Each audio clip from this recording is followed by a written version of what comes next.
Tour Striker Nation, I've got my smart ball on my left arm. So if I was going to do an arm curl, it's basically just a little bit on my shoulder side of my bicep. Now when I grip a golf ball, you can see it angles toward me because my humerus is rotated a little bit. So it's not perpendicular away from me, it's a little bit inward as I grip a golf club.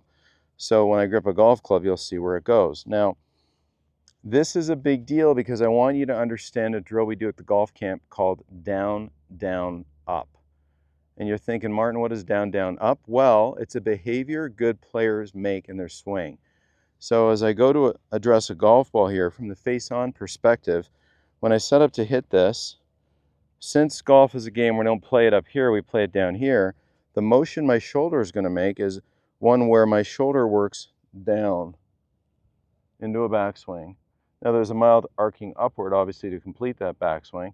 Now I don't immediately go up. That's a problem I see with a lot of golfers that come to see me at the camp.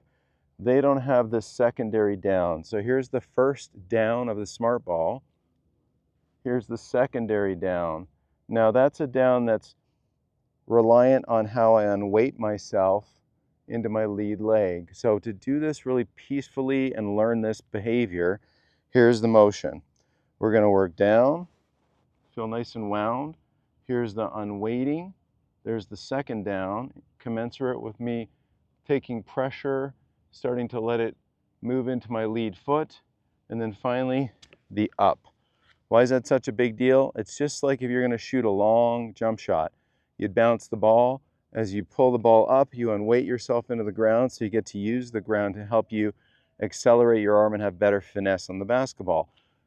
No difference in golf. We use this magic move to repressure our lead leg so we can push away from the ground into this nice finish and hit the ball a good distance.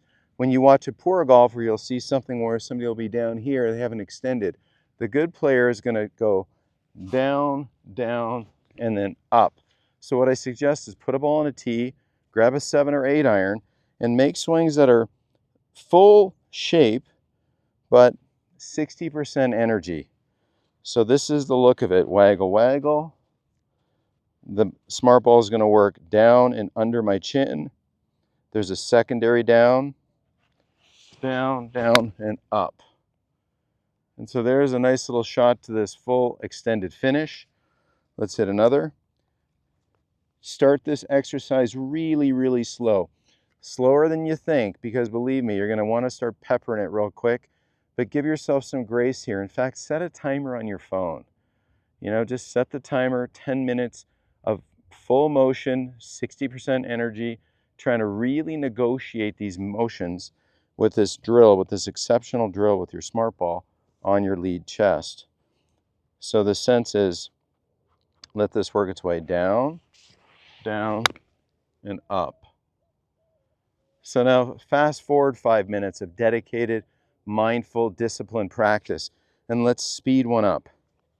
I'll hit one a little harder so you get the gist of why we're doing this. Really good players have the ability to get in this loaded position to where they can push away from the ground. And what's the benefit of that? It's at this angle, when you push and start to raise this handle, it accelerates that golf club and it shallows the delivery through the golf ball. This would be me just chopping down into the earth. This is me creating a nice thin little divot by an opposing push that helps flatten the delivery and make this plane land on the runway peacefully rather than a big, big hard landing or a deep divot. So here's a little harder one. And that's a nice slung, solid strike with a very, very thin Mo Norman-like bacon strip divot. So the down, down, up, a critical behavior for you to understand the sequence of a great strike with your smart ball sleeve.